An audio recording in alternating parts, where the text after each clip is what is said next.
السلام عليكم يا شباب. النهاردة معانا موبايل جديد من هونور، الهونور 400. موبايل بيجمع بين التصميم الراقي، الأداء القوي والبطارية العملاقة. يلا بينا نشوف ايه اللي بيقدمه الموبايل ده وهل يستحق الشراء ولا لا. أول حاجة هتلاحظها في الهونور 400 هي الشاشة الكبيرة بقياس 6.55 بوصة من نوع أوليد بدقة فول اتش دي بلس ومعدل تحديث 120 هرتز. الشاشة دي بتقدم ألوان زاهية وسطوع عالي بيوصل لحد 5000 شمعة، فهتكون ممتازة تحت الشمس. أما التصميم أنيق وخفيف، وزنه حوالي 184 جرام وبيجي بألوان مميزة زي الأبيض والأزرق. كمان الموبايل حاصل على شهادة مقاومة الماء والغبار IP65، يعني هيتحمل شوية رذاذ مية أو تراب بدون مشاكل. نيجي بقى للأداء. الموبايل بيشتغل بمعالج سناب دراجون 7 جين 3 بتقنية تصنيع 4 نانومتر مع 8 أو 12 جيجا بايت رام و256 أو 512 جيجا بايت مساحة تخزين داخلية.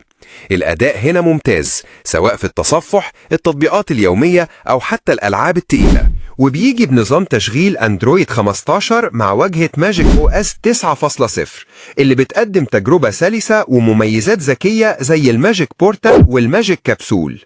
الهونور 400 بيجي بكاميرا خلفية مزدوجة، الرئيسية بدقة 200 ميجا بكسل والتانية بدقة 12 ميجا بكسل بزاوية واسعة.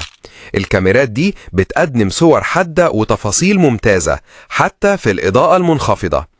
أما الكاميرا الأمامية بدقة 50 ميجا بكسل وبتدعم تصوير فيديو بدقة 4K، فهتكون ممتازة لعشاق السيلفي والفيديوهات. أما البطارية بقى، فالبطارية هنا عملاقة بسعة 5300 ملي أمبير وبتدعم شحن سريع بقوة 66 واط، يعني هتشحن من 0% ل 100% في حوالي 35 دقيقة.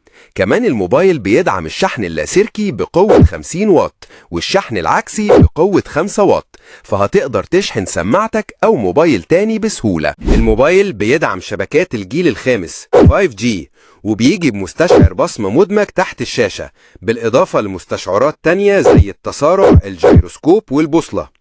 كمان في NFC وبيشتغل بشريحتين نانو سيم. بالنسبة للسعر بقى، الموبايل متوفر بسعر حوالي $499، يعني حوالي 25,000 مصري، وده بيخليه منافس قوي في فئاته السعرية.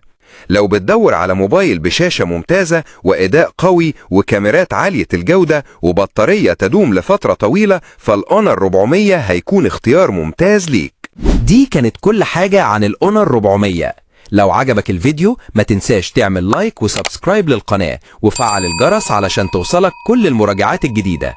قولولي في التعليقات ايه رأيكم في الموبايل وعاوزين موبايل ايه الفيديو الجاي. سلام.